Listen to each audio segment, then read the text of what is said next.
Okay, terima kasih Yang Berhormat Menteri.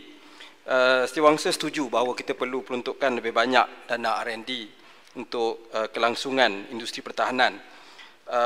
Setiausaha nak dapatkan pandangan daripada pihak Menteri tentang, walaupun secara umum kita tengok industri pertahanan kita dalam keadaan yang baik, tetapi yang menjadi masalah dan ditegur misalnya oleh Jawatankuasa Siasatan Tan Sri Amrin Buang ialah di dalam beberapa projek ia lebih kepada vendor driven.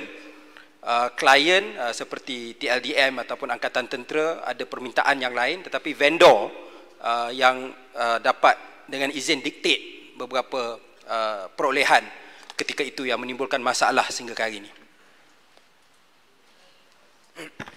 Yang Berhormat Menteri Pertahanan, pertama ucap tahniah kerana kehebatan Yang Berhormat untuk mempengusikan COVID-19 ya. Jadi okey. Jadi saya harap kehebatan Yang Berhormat itu dijuruskan dalam Kementerian Pertahanan. Soalan saya, Yang Berhormat menjawab tadi tentang industri tempatan hanya bergantung harap kepada kepada kerajaan. Sedangkan Yang Berhormat bahawa negara yang mempunyai industri ketahanan yang hebat, promosi dibuat oleh kerajaan sendiri. Contohnya macam Turki. Kita nak beli nak beli barangan daripada Turki, kerajaan Turki sendiri yang buat promosi. Di Amerika Syarikat, kerajaan Amerika Syarikat sendiri yang buat promosi. Jadi termasuk juga negara-negara lain, kerajaan dia yang buat promosi tentang kehebatan industri tempatan. Jadi apakah Yang Berhormat bercadang? Kerajaan sendiri bukan saja memberi sokongan dari segi R&D tadi, tetapi sama-sama mempromosi industri tempatan supaya dapat masuk ke pasaran antarabangsa. Apakah Yang Berhormat bercadang untuk berbuat demikian ataupun telah merancang untuk berbuat demikian? Terima kasih. Yang Berhormat Menteri, belum jawab. Adakah Yang Berhormat Menteri akan menjawab soalan sini, Yang Berhormat Menteri? Depan. Jelutong, sana kanan. Jelutong. Jelutong. Okeylah, saya secara ringkas lah ya. Kepada vendor driven tadi. Memang banyak projek-projek ini yang dipropose oleh vendor. Ya.